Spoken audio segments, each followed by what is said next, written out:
नमस्कार, ABP news पर हाजिर हूं मैं रोमाना इस्सार खान। आगे का एजेंडा देख रहे हैं आप। हिमाचल प्रदेश में कांग्रेस ये दिखा रही है कि पार्टी में अब कोई विवाद नहीं, ऑल इज वेल। लेकिन लगातार हिमाचल की सियासत में नए मोड़ आ रहे हैं। बड़ी खबर इस वक्त ये सामने आ रही है, आधी रात का वक्त था और विक्रमादित्य सिंह बागियों से मुलाकात करने के लिए पंचकुला पहुंच गए। विक्रमादित्य सिंह ने बागी विधायकों से मुलाकात की है। आप जानते हैं, कल ही कांग्रेस के ये 6 बागी विधायक जिन्हें स्पीकर ने अयोग्य करार दिया था, इसके बाद ये मुलाकात हुई है। तो मतलब हिमाचल की सियासत में क्या अभी खेला होना बाकी है? ये बड़ा सवाल, और सवाल और ज्यादा उभर कर इस मुलाकात के बाद सामने आ रहा है, जो मुलाकात रात के अंधेरे में आधी रात में हुई है।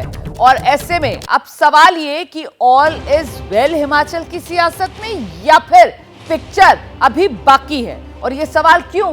बागी विधायकों से मुलाकात की विक्रमादित्य सिंह ने। बागियों के संपर्क में कई अन्य विधायक भी बताए जा रहे हैं, निर्दलीय विधायक भी बागियों के साथ हैं। आप जानते हैं हिमाचल में 3 निर्दलीय विधायक हैं। बागी विधायक कह रहे हैं हम तो सरकार गिराएंगे। चंडीगढ़ में कांग्रेस के 6 बागी विधायक जो हैं वो एक साथ मौजूद हैं। जयराम ठाकुर, पूर्व मुख्यमंत्री, बीजेपी के नेता, फिलहाल जो नेता विपक्ष हैं हिमाचल में, वो कह रहे हैं रातों रात सरकार गिर जाएगी। और ऐसे में इन हालात में तो यही कहा जाएगा कि पिक्चर अभी बाकी है। सीधे आपको लेकर चलेंगे ग्राउंड जीरो हिमाचल प्रदेश से। हमारे साथ हमारे 2 सहयोगी इस वक्त मौजूद हैं। अभिषेक उपाध्याय हमारे साथ जुड़ रहे हैं, रोहित सिंह सावल हमारे साथ मौजूद हैं, 3 हमारे सहयोगी मौजूद हैं। आप देख रहे हैं जैनेंद्र भी इस वक्त हमारे साथ मौजूद हैं। सबसे पहले मैं रोहित का रुख करती हूं और जरा जानते हैं रोहित से, कुल मिलाकर कांग्रेस की तरफ से जो कहा जा रहा है संकट टल गया, मुख्यमंत्री सुक्खू ही बने रहेंगे, लेकिन भीतर की तस्वीर क्या उभर रही है? क्या पिक्चर अभी बाकी है रोहित? रोमाना, देखिए मैं आपको बताऊं कि पिक्चर अभी बाकी नहीं, पिक्चर की शुरुआत हुई है कल रात से। देखिए कल विक्रमादित्य सिंह सुखविंदर सिंह सुक्खू के साथ बैठे, पर्यवेक्षकों के सामने सब कुछ ऑल इज वेल की तस्वीर दिखाई गई। लेकिन रात को 10:30 बजे वो शिमला से निकलते हैं, पंचकुला पहुंचते हैं 12 साढ़े 12 बजे के आसपास, उसी होटल में जहां पर जो 9 विधायक हैं, जिसमें से 6 कांग्रेस के बागी विधायक वहां पर मौजूद हैं, जिनको जो सस्पेंड हो चुके हैं, जिनके सदस्यता रद्द हो चुकी है, उनके साथ वो बैठते हैं, मुलाकात करते हैं, बातचीत करते हैं और अभी भी पंचकुला में मौजूद है। तो ऐसे में बड़ा सवाल यह है कि विक्रमादित्य सिंह का जाना ही एक बड़ा इशारा है कि कांग्रेस में कुछ भी ठीक नहीं हुआ है, कुछ बड़ा होने वाला है। और मैं आपको बता दूं, जो बागी विधायक है उनके खेमे से जो खबर आ रही है इस वक्त वो यही है कि उनका ये कहना है कि हमारे संपर्क में और लोग भी हैं। अब ये नंबर कितना है, बस ये तस्वीर आना बाकी है। ये तय है कि विक्रमादित्य सिंह नहीं माने हैं। अगर माने होते तो रात के अंधेरे में पंचकुला जाकर वो भी निष्कासित विधायकों से मिलने का कोई औचित्य नहीं है, क्योंकि उनकी तो सदस्यता रद्द हो चुकी है और अब भारतीय जनता पार्टी उनका केस लड़ रही है, बीजेपी केस लड़ेगी उनका सुप्रीम कोर्ट में। तो उनके साथ जाने का मतलब यही है कि आगे की भविष्य की योजना बनाना। जी रोमाना, आप रहिए मेरे साथ, मैं लौटूंगी आपके पास। तो जो बागी विधायक हैं और उनके खेमे से जिस तरीके की हुंकार भरी जा रही है, उससे तो साफ तौर पर ये संकेत मिलते हैं, जैसा कि रोहित बता रहे थे कि पिक्चर अभी बाकी नहीं, बल्कि पिक्चर तो असल अब शुरू होने जा रही है हिमाचल की सियासत में। लेकिन इस सब के बीच अभिषेक उपाध्याय, क्योंकि आप लगातार विक्रमादित्य सिंह से, उनकी मां प्रतिभा सिंह से बातचीत करते रहे हैं, ऐसे में ये मुलाकात विक्रमादित्य सिंह भी जानते होंगे, उनकी मां भी जानती होंगी कि मीडिया की नजरों से छुपी नहीं रह सकती है। तो इस मुलाकात को लेकर विक्रमादित्य सिंह के खेमे से क्या कहा जा रहा है? विक्रमादित्य सिंह क्या कांग्रेस की पीठ में छुरा घोंपने की कवायद में है, या फिर कहीं ऐसा तो नहीं है कि इन जो बागी विधायक हैं जिन्हें अयोग्य करार दिया गया है, उन्हें मनाने की जिम्मेदारी कांग्रेस पार्टी की तरफ से विक्रमादित्य सिंह को ही दे दी गई? अभिषेक। रोमाना, देखिए जो उनके कैंप का कहना है वो साफ है कि वो जो उनकी ग्रीवांसेस थी वो सेटल हुई ही नहीं है। कल जिस तरह से पर्यवेक्षकों से बात कराई गई है उसमें कुछ बातें कही गई थी। प्रतिभा सिंह को खासतौर पर हमारे सोर्सेज ये कहते हैं उनको कुछ ठोस आश्वासन दिए गए थे और वो आश्वासन थे नेतृत्व बदलाव को लेकर के थे, और उसके बाद ही वो प्रेस कॉन्फ्रेंस में आने के लिए तैयार हुई थी। उसके बाद पर्यवेक्षक दिल्ली जाते हैं, लेकिन उनके पास कोई दिल्ली से आला कमान से कोई ठोस आश्वासन आया नहीं, और वहीं से ये समझ में आ गया गया उनको कि कुछ भी चेंज होने नहीं जा रहा है, तो वो अपनी पुरानी लाइन पर कायम है। कल रात में ही उन्होंने अपने तेवर स्पष्ट कर दिए थे। और प्रतिभा सिंह यहाँ की कांग्रेस की अध्यक्ष भी हैं, यहाँ के कई विधायक उनके संपर्क में हैं और वो विधायक बागियों के भी संपर्क में हैं। तो आप कुल मिला के समझ लीजिए कि यहाँ पर अभी कुछ भी नॉर्मलाइज नहीं हो पाया है और उनको मनाने का तो सवाल ही नहीं, उनकी तो सदस्यता जा चुकी है। अब उनको मना करके क्या करेंगे विक्रमादित्य सिंह? सीधा सा मतलब ये है कि वो उनके साथ सॉलिडेरिटी दिखाने के लिए गए हैं। यहाँ भी कई विधायक साथ में हैं। और आपको अगर संक्षेप में एक लाइन में मैं कहूँ तो हिमाचल में सरकार खतरे में है, इसके साफ संकेत मिल रहे हैं। रोमाना, रहिए मेरे साथ, जैनेंद्र का रुख कर लेते हैं। अब जैनेंद्र जो हैं वो कांग्रेस पार्टी को कवर करते रहे हैं। ऐसे में जैनेंद्र, एक पुरानी कहावत है ना, हम सब जानते हैं कि जो दूध का जला होता है वो छाछ भी फूंक फूंक कर पीता है। और मामला भी बड़ा ताजा ताजा है। मतलब कांग्रेस पार्टी ने अभी अभी 40 विधायक होने के बावजूद वो राज्यसभा वाली सीट गंवा दी है। तो जली तो है कांग्रेस पार्टी। अब सरकार उसको लेकर कांग्रेस के कोई एहतियात नहीं बरत रही है। ये जिस तरीके की तस्वीर यहाँ पर रोहित सावल और अभिषेक उपाध्याय की तरफ से रखी जा रही है, कांग्रेस क्या इससे बिल्कुल अनजान? जैनेंद्र, बिल्कुल भी अनजान नहीं है रोमाना। देखिए, अपनी तरफ से कांग्रेस पार्टी ने जरूर कोशिश की। पर्यवेक्षक भेजे गए डीके शिव कुमार और भूपेंद्र सिंह हुड्डा, उन्होंने सभी विधायकों की राय जानी। अलग से प्रतिभा सिंह और विक्रमादित्य से भी मुलाकात की और इनफैक्ट 2 बार विक्रमादित्य और प्रतिभा सिंह को सुना गया और सबको भरोसे में लिया गया कि चूंकि सब लोगों ने सुक्खू के कामकाज के तौर तरीकों पर सवाल उठाए थे, तो एक समन्वय समिति गठित करने पर सहमति बनाई गई और उस कोऑर्डिनेशन कमेटी में मुख्यमंत्री का नाम भी है, उस कोऑर्डिनेशन कमेटी में प्रतिभा सिंह का नाम भी है।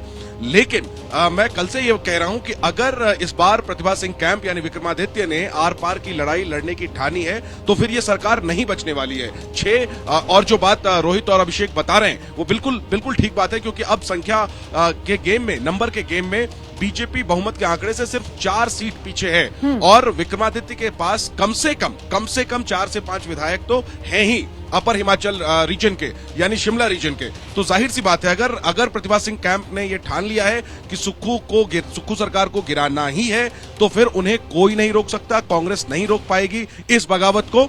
और उसी के आसार लग रहे हैं। जिस तरीके से विक्रमादित्य पहले तो कल कैबिनेट की मीटिंग में शामिल हुए, शाम उनसे मेरी मुलाकात भी हुई, वो खुश थे और फिर कैबिनेट मीटिंग से वो निकल गए पंचकुला के लिए, वहां पर उन्होंने मुलाकात की और अब वो दिल्ली जा रहे हैं। तो सब कुछ निर्भर करता है कि क्या विक्रमादित्य का कदम होता है, उनकी रणनीति क्या होती है। विक्रमादित्य सिंह अब हिमाचल से दिल्ली आ रहे हैं और दिल्ली में मुलाकात का दौर कहां होगा? क्या सिर्फ कांग्रेस के खेमे में या फिर नहीं, डायरेक्शन विक्रमादित्य सिंह की गाड़ी का बीजेपी नेताओं के घर की तरफ भी होगा? इसी को लेकर सीधे जरा रुक कर लेते हैं। एक बार फिर से रोहित हमारे साथ मौजूद हैं। कुल मिलाकर रोहित, अब ऐसे में, इस स्थिति में बीजेपी की रणनीति क्या है? अगला कदम क्या हो सकता है विक्रमादित्य सिंह के लिए? जाहिर सी बात है, बीजेपी का दरवाजा खुला हुआ नजर आ रहा है और इसीलिए विक्रमादित्य सिंह हिमाचल से दिल्ली की ओर। देखिए रोमाना, मैं बता दूं कि अगर भारतीय जनता पार्टी के मूव को अगर हम गौर से देखें तो बीजेपी 2 तरह की रणनीति पर इस वक्त काम कर रही है। एक तो कांग्रेस के कई विधायकों के संपर्क में भारतीय जनता पार्टी के कई नेता हैं, विक्रमादित्य सिंह जैसे दिल्ली जा रहे हैं। और दरअसल बीजेपी अभी इंतजार यह भी कर रही है कि जो बागी विधायक है, कोर्ट उस पर क्या फैसला देता है। अगर कहीं स्टे हो जाता है, रोमाना देखिए समझिए इस बात को, अगर कहीं स्टे हो जाता है तो सीधे मतलब ये तय मानिए आप कि राज्यपाल के सामने परेड होगी और कांग्रेस के 2 से 3 विधायक इस्तीफा भी दे सकते हैं और अल्पमत में सरकार आ जाएगी। तो कहीं ना कहीं भारतीय जनता पार्टी अभी पूरी तरह से इस बात का इंतजार कर रही है कि क्या रुख होता है बागी विधायकों की सदस्यता को लेकर। उसी के बाद बीजेपी अपना प्लान बी लेकर आएगी, जिस पर काम शुरू हो चुका है। ये प्लान बी का ही हिस्सा है विक्रमादित्य का पंचकुला पहुंचना। और कई विधायक हिमाचल में भी कांग्रेस के हैं, मैं आपको बता दूं, जो ये कह रहे हैं कि हम भी तैयार हैं जाने को, लेकिन कब जाना है, किसके साथ जाना है, कहां जाना है, ये कोई बताने को तैयार नहीं है। जी रोमाना, रहिए मेरे साथ, मैं लौटूंगी आपके पास। सीधे जरा दर्शकों को लेकर चलते हैं। हरियाणा के जिस होटल में इस वक्त वो बागी विधायक जिन्हें कल ही स्पीकर की तरफ से अयोग्य करार दिया गया है, वो ठहरे हुए हैं, वहीं से आप देख रहे हैं असीम बसी हमारे साथ मौजूद हैं। जरा असीम के पास लेकर चलते हैं और जानते हैं, असीम, जो विधायक हैं, ये बागी विधायक जिन्हें अयोग्य करार दे दिया गया है, इनकी अब रणनीति क्या नजर आ रही है? क्या पूरी तरीके से फिलहाल बीजेपी के आश्रय ये विधायक नजर आ रहे हैं? बीजेपी ही इनके लिए कानूनी सलाह और आगे कानूनी मदद देती हुई नजर आ रही है? मतलब कुल मिलाकर बीजेपी के पाले में ये 6 के 6 विधायक। जी हाँ, बिल्कुल। हम इस वक्त चंडीगढ़ के ललित होटल में हैं और परसों शाम से जो 6 कांग्रेस रिबेल एमएलएस थे वो यहीं पे हैं और टोटली बीजेपी के कंट्रोल में हैं और बीजेपी के ही जो है उनके असिस्टेंस से चल रहे हैं। चॉपर फैसिलिटेट कराया, उसके बाद हॉलीडे में लेके गए, यहाँ लेके आए। और कल हमने बात भी की, जो सोर्सेज जो बीजेपी के लोग या हरियाणा गवर्नमेंट के लोग भी इस होटल में बड़े एक्टिव हैं, हमने उनसे भी बात की तो उन्होंने बोला कि भी अब तो ये हमारे ही हैं। जो ऑफ द रिकॉर्ड बात हुई और जब एमएलए से भी हमारी बात हुई तो कल जब हमने राजेंद्र राणा से बात की तो उन्होंने बोला कि जब अपने घर में प्रॉब्लम होती है तो कोई ना कोई नया घर बनाना पड़ता है। और जब मैंने उनको पूछा था कि क्या बीजेपी नया घर है तो उन्होंने बोला हाँ, कोई ना कोई तो फिर घर बंदे को बनाना ही पड़ता है। जब अपने घर में बंदा ह्यूमिलेशन हो, जलील हो, उन्होंने ये ऐसी बातें कही कि हमें जलील किया गया है। और मेन प्रॉब्लम की सुखविंदर सुक्खू के साथ जो चीफ मिनिस्टर के साथ है, उन्होंने बोला हमने हाईकमान को भी बहुत बार बोला है। सो ये आप जो बात कह रही हैं अभी टोटली हाँ बिल्कुल बीजेपी के कंट्रोल में है और बीजेपी ही लुक आफ्टर कर रही है। यहाँ पर हरियाणा की हमने कई बार सिविल एडमिनिस्ट्रेशन की गाड़ियाँ देखी, पुलिस एडमिनिस्ट्रेशन की गाड़ी देखी, हैवी सिक्योरिटी डिप्लॉयमेंट है अंदर। सो टोटली वो चीज़ें जो हैं वो उन्हीं के कंट्रोल में है यहाँ पर। आप रहिए हमारे साथ, मैं लौटूंगी आपके पास। देखिए, नजर जो है वो इस बात पर है कि बीजेपी का अब अगला कदम क्या होगा। जैसे ही घड़ी का काटा दोपहर 2:30 पे आए, बबीता जी का दिल सास बहू साजिश के लिए मचल जाए। और ये है इनकी बहू, पूरे दिन ऑफिस की टेंशन हो जाए गॉन जब ये करें अपना फेवरेट शो फ्री टाइम पे ऑन। इनकी तरह आप भी देखिए अपना फेवरेट शो अपने टाइम पर और डाउनलोड कीजिए एबीपी लाइव ऐप अपने स्मार्ट टीवी पर।